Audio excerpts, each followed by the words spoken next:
Anuja enterprise redefining airflow with top quality fans. உங்கள் factories, showrooms, church, reception area, religious places, auditorium என அனைத்திற்கும் தேவையான ஃபேன்கள் நாங்கள் தயார் செய்து தருகின்றோம். Contact Anuja enterprises 9029148397.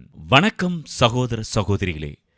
இன்னைக்கு நாம பார்க்க போற இடம் எங்க அப்படின்னு பார்த்தீங்கன்னா, கன்னியாகுமரி மாவட்டம் நாகர்கோவிலிருந்து 25 கிலோமீட்டர் தொலைவில் அமைந்திருக்கக்கூடிய வாணியங்குடி அப்படிங்கிற ஒரு அழகிய கடற்கரை கிராமத்தில் அரபிக்கடலின் அருகில் அமைந்திருக்கும் புனித யாகப்பர் ஆலயம்தான். இங்கே பார்த்தீங்களா எவ்வளோ அழகான கடல். அந்த கடலை நோக்கி பார்க்குமாறு இந்த ஆலயம் கட்டப்பட்டுள்ளது. நண்பர்களே, இந்த இடமே ரொம்ப அருமையாக இருக்கும் பார்ப்பதற்கு. கடல் அலை கொஞ்சக்கூடிய இந்த இடத்துல, இந்த ஆலயத்திலிருந்து நீங்கள் படிக்கட்டுகளில் இறங்கி போனீங்கன்னா கடற்கரைக்கு போயிடலாம். இந்த கடற்கரையினுடைய மணல் இந்த ஆலயத்தினுடைய படிக்கட்டில் தான் இருக்குது. பாருங்கள் எவ்வளோ பக்கத்தில் இருக்குது பாருங்கள். இந்த அற்புதமான ஆலயம் நூற்றாண்டுகளை கடந்து இங்கே இருக்கின்றது அப்படிங்கிறது மிக சிறப்பான ஒரு விஷயம். 1924ஆம் ஆண்டு கட்டப்பட்ட இந்த ஆலயம் மீண்டுமாக புதுப்பிக்கப்பட்டு 2015ஆம் ஆண்டு டிசம்பர் மாதம் 23ஆம் தேதி இது புத்தம்புது ஒரு பொலிவோடு அர்ச்சிக்கப்பட்டு ஆயர் அவர்களால் திறந்து வைக்கப்பட்டது.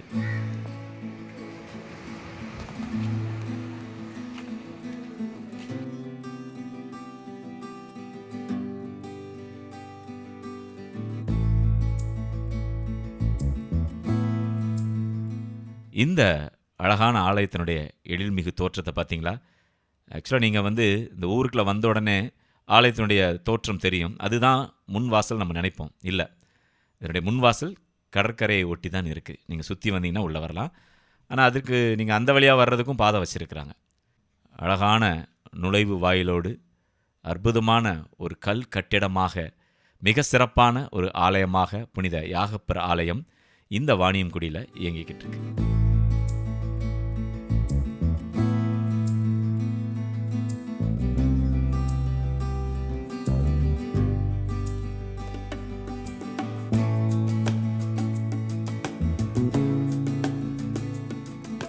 பாருங்க, உள்ளே பாருங்க. அப்படி பார்த்து அசந்துட்டேன் நண்பர்களே. எவ்வளோ அழகான பீட அமைப்பு.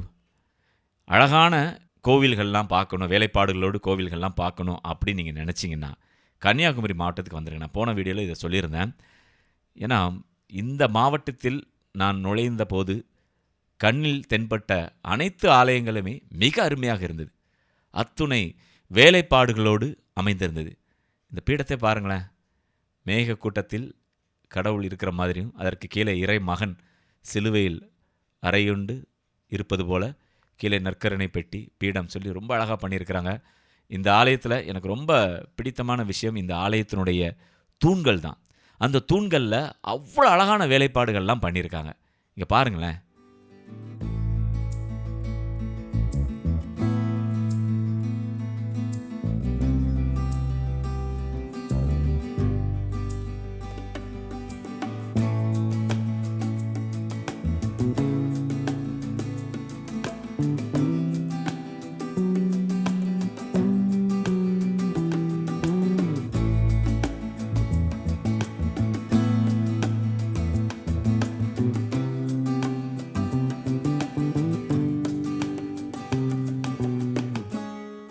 இங்கே பாருங்களேன், அது க்ளோஸ்அப்பில் பாருங்கள்.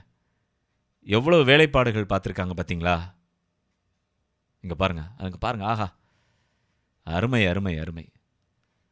நீங்கள் அந்த தூண்களை நல்லா உற்று நோக்கி கவனித்து பார்த்தீர்கள் என்றால் அதில் என்ன மாதிரியான வேலைகள்லாம் பண்ணியிருக்காங்க அப்படிங்கிறத நீங்கள் பார்க்கலாம்.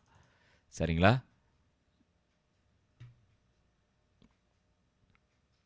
எவ்வளோ அழகாக இருக்குது பாருங்கள். இங்கே பாருங்கள், மேலே அழகாக சம்மணஸ்லாம் வச்சு யாகப்பருக்கு அருமையான ஒரு சொரூபம் வச்சுருக்கிறாங்க. அத்துணை வேலைப்பாடுகள் பாருங்கள். சம்மணஸ்லாம் அப்படி தாங்கி பிடிக்கிற மாதிரி இருக்குது. புனித யாகப்பருடைய அருமையான சொரூபம். அதற்கு மேலே எவ்வளோ வேலைப்பாடுகள் இருக்குது பாருங்கள். இப்போ போட்டி போட்டு நிறைய ஆலயங்கள் கட்டிகிட்டு இருக்காங்க. இது அந்த காலத்திலே கட்டப்பட்ட ஆலயம். புதுப்பிக்கப்பட்டது 2015ன்னு சொல்கிறாங்க. இங்கே பாருங்கள்.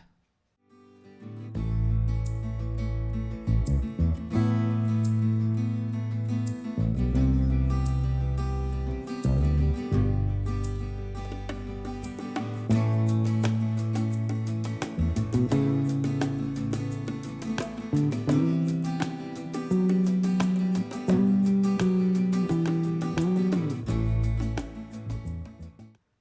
மேலே எவ்வளோ அழகான ஒரு சுரூபம் பாருங்களேன்.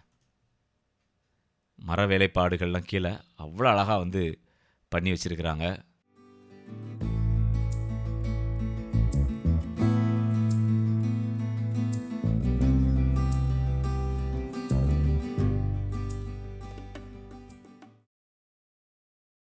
ஆலயத்தின் தோற்றத்தை பாருங்கள். நான் ஏற்கனவே சொன்ன மாதிரி இந்த தூண்களில் அவ்வளோ அழகான வேலைப்பாடுகள் பண்ணியிருக்கிறாங்க. பாருங்கள், மர பெஞ்செலாம் போட்டு எப்படி வச்சுருக்காங்க பார்த்தீங்களா? அப்படி வாங்க ஒவ்வொன்றா பார்க்கலாம்.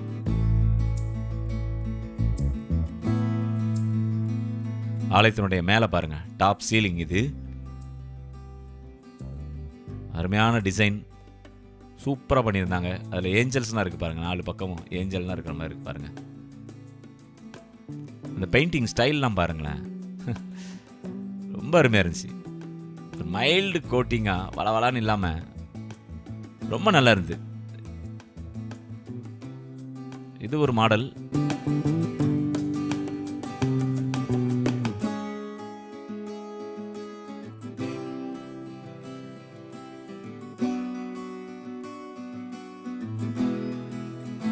மேலே பாருங்க, ஆண்டவரை பற்றிய குறிப்புகள் எல்லாமே ஓவியங்களாக இருக்கின்றது.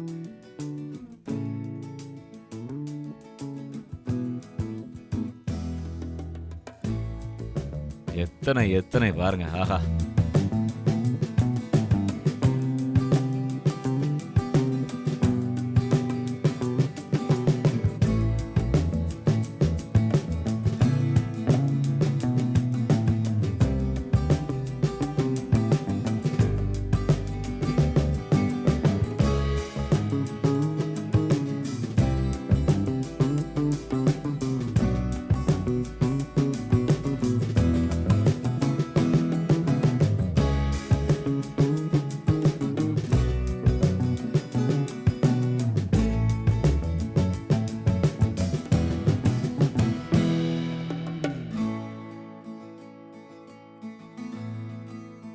பாருங்க, ஆலயத்தினுடைய அந்த தோற்றத்தை பாருங்க.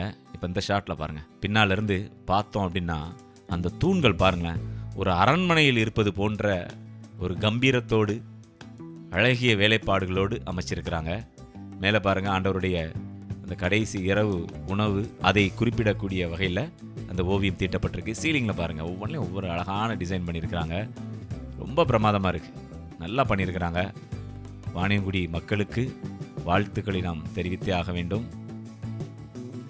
பாருங்கள், பெஞ்ச்லாம் வச்சு எப்படி இருக்கு பாருங்களேன். அப்படி பார்க்க ஒரு அரண்மனை மாதிரி இருக்கு இல்லையா? இந்த ஆலயமே அவ்வளோ கம்பீரமாக இருக்கும். நிறைய நம்ம படங்களில் பார்த்துருப்போம், இந்த மாதிரியான காட்சியெலாம் செட்டு போட்டிருப்பாங்க. ஆனால் இது ஒரிஜினலாக அவ்வளோ அழகாக பண்ணியிருக்கிறாங்க. இது அரண்மனையா ஆலயமா அப்படின்னு கேட்குற மாதிரி அந்த தூண்கள் தான் இந்த இதில் ரொம்ப ஒரு பெரிய ப்ளஸ். என்னென்னா, இந்த ஆலயத்தை பொறுத்த வரைக்கும் இந்த தூண்கள் அமைந்திருக்கக்கூடிய விதம்தான். அழகிய அரபிக்கடலின் ஓரத்தில் அரபிக்கடலை பார்த்து அமைந்திருக்கின்ற புனித யாகப்பர் ஆலயம் வாணியங்குடி ஊரில் இருக்கின்றது. இதை நீங்கள் பார்க்கணும் அப்படின்னு நினச்சிங்கன்னா நேரில் வாங்க.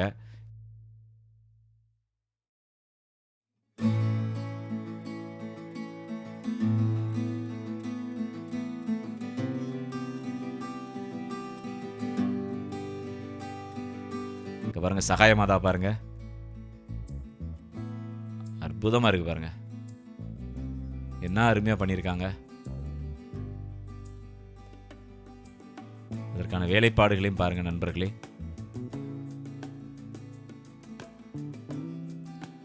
இது ஒரு சின்ன அரண்மனை மாதிரி தான்.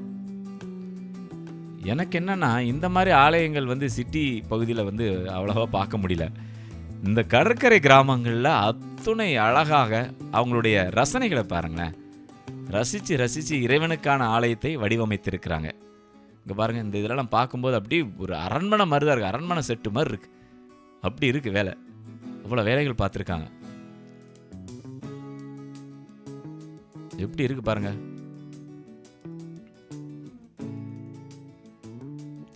இந்த ஆலயத்திற்கு நீங்கள் வரணும்னு நினச்சிங்கன்னா கன்னியாகுமரி மாவட்டம் நாகர்கோவிலுக்கு நீங்கள் வந்துடுங்க. நாகர்கோவிலேருந்து குளச்சல் போகக்கூடிய அந்த பகுதியில் தான் இந்த ஆலயம் அமைந்திருக்கிறது. நாகர்கோவில் பார்த்தீங்கன்னா ஒரு 24-25 கிலோமீட்டர் தான் இருக்கும். நீங்கள் வாணியங்குடின்னு பஸ் ஏறிடலாம் நாகர்கோவிலிருந்து. அவ்வளோ அழகாக இருக்குது. இங்கே பாருங்கள், இது கடற்கரையிலேருந்து ஆலயத்தினுடைய முகப்பு தோற்றம். 2 பக்கம் வீடுகள் இருக்குது பாருங்கள். இந்த படிக்கட்டுகள் வழியாக தான் நம்ம போகணும். ஆனால் மக்கள் எப்படி வர்றாங்கன்னு தெரியல. கடற்கரைக்கு வர்றாங்களா இல்லை சைடில் இருக்கக்கூடிய எல்லா வாசல் கதவுகளையும் பயன்படுத்துகின்றார்களா அப்படின்னு தெரியல. ரொம்ப ஒரு அழகான கடற்கரை கிராமம். இங்கே பாருங்கள், வீடுகள்லாம் பார்த்தீங்களா? ஆலயம் எங்கே அமைஞ்சிருக்கு பாருங்களேன். எவ்வளோ பெரிய ஆலயம், எப்படி அமைஞ்சிருக்கு பாருங்கள் இந்த இடத்துல. அவ்வளோ அற்புதமாக. என்ன நண்பர்களே, கண்டிப்பாக இந்த வீடியோ உங்களுக்கு பிடித்திருக்கும் அப்படின்னு நான் நினைக்கிறேன். மறக்காமல் நம்ம சேனலை சப்ஸ்கிரைப் பண்ணிவிட்டு பாருங்கள். இன்னும் நிறைய வீடியோக்கள் உங்களுக்காக வலம் வர தயாராக இருக்கின்றது. மீண்டும் மற்றும் ஒரு பதிவில் உங்களை சந்திக்கும் வரை உங்களிடமிருந்து வணக்கம் கூறி விடைபெறுவது உங்கள் அன்புக்கு சொந்தமான உங்கள் அன்பு அறிவிப்பாளர் ஆர். ஜூடு. வணக்கம் அன்புள்ளங்களே.